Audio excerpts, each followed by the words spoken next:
We're going to be looking at two questions for this video because they're linked together. The answer for question 1 is supported by the answer in question 2. But let's start from the top. The author of passage 1 indicates which of the following about the use of screen-based technologies. Okay, so this question stem tells us that we're dealing with an explicit info question. How do I know? It's the phrase, the passage or the author indicates. In other words, the passage actually says one of these four things in our choices and doesn't actually say the other three. Let's remember that passage 1 is about how surfing the internet changes our brains.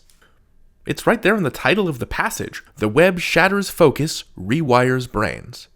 Okay, let's take a look at these choices. So, the author indicates which of the following about the use of screen-based technologies. A, it should be thoroughly studied. Does the author say it should be thoroughly studied? Not sure. Let's move on.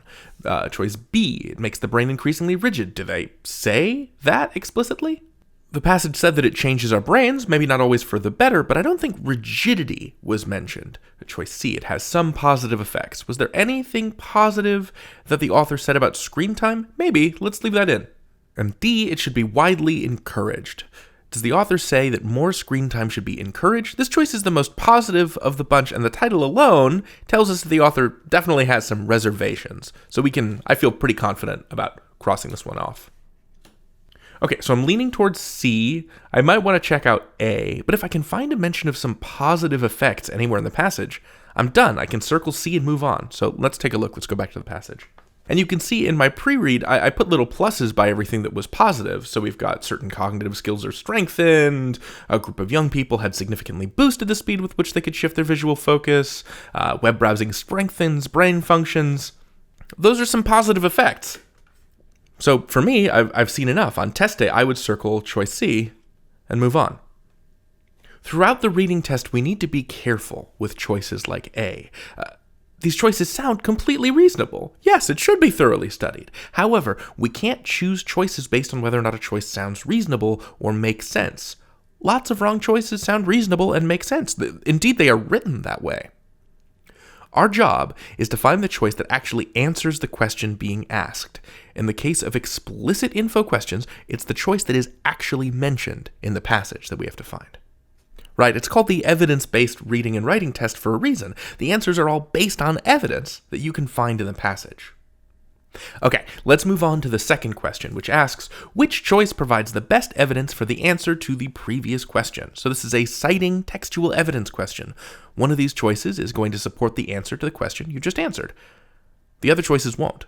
There are two ways to approach a question like this, and I'll run through both of them.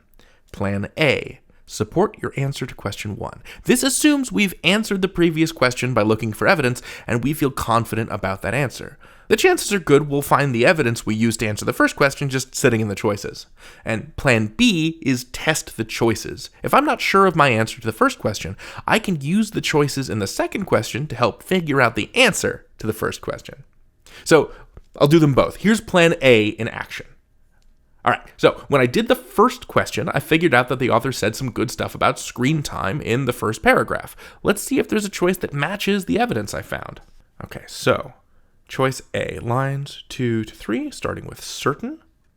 Certain cognitive skills are strengthened by our use of computers and the net. This is our answer, right? It matches my answer from the first question. And on test day, I would just circle that and move on. Do you see how fast that can be if you were able to find evidence to support your answer when you were doing the first question? Okay, so let me erase my work. Let me pretend I don't know the answer to question 1. And let's start fresh.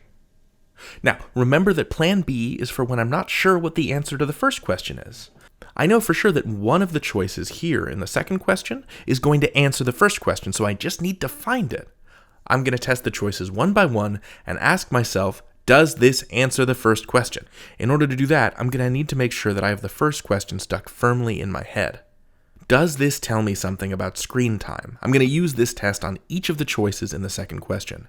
If it doesn't have anything to do with the use of screen-based technologies, then it can't be right.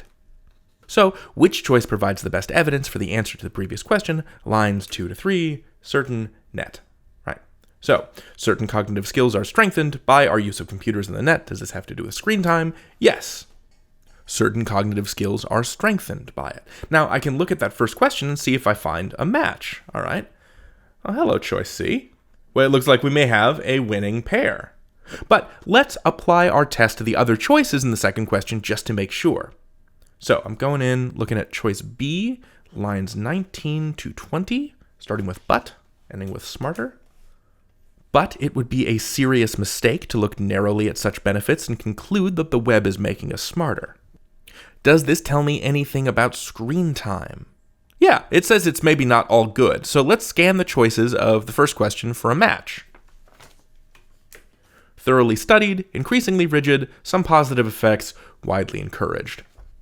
I'm going to say no, there's no connection to another choice here, so we can cross it off. Choice C, lines 20 to 24, beginning with in A. In a Science article, here we are, published in early 2009, prominent developmental psychologist Patricia Greenfield reviewed more than 40 studies on the effects of various types of media on intelligence and learning ability. So, does this tell us anything about screen time? Not really, it just says there was a study. Does that have a match in the first question? Let's go back. Sort of. Choice A says there ought to be a study, but that isn't the same as there was a study. So, we can cross it off. Finally, choice D, lines 24 through 26, starting with she. All right, here's line 24. She concluded that every medium develops some cognitive skills at the expense of others. Does this tell me anything about screen time? Not really. This is kind of broad, not specifically about screen time. It's about every medium. In fact, I wouldn't really say this is about screen time at all, so we can cross it off. And that means choice A is our answer. Let's recap plan B because it takes some practice to get right. The key is to lock the first question in your head as a test for the choices of the second question. You saw me do that when I asked each choice, do you tell me anything about screen time? I carefully applied that question to each of the choices. Only one of them told me something, and then I found a match in the choices of the first question. I hope this video gave you some clear strategies for approaching paired questions that ask you to cite textual evidence. Good luck out there. You've got this.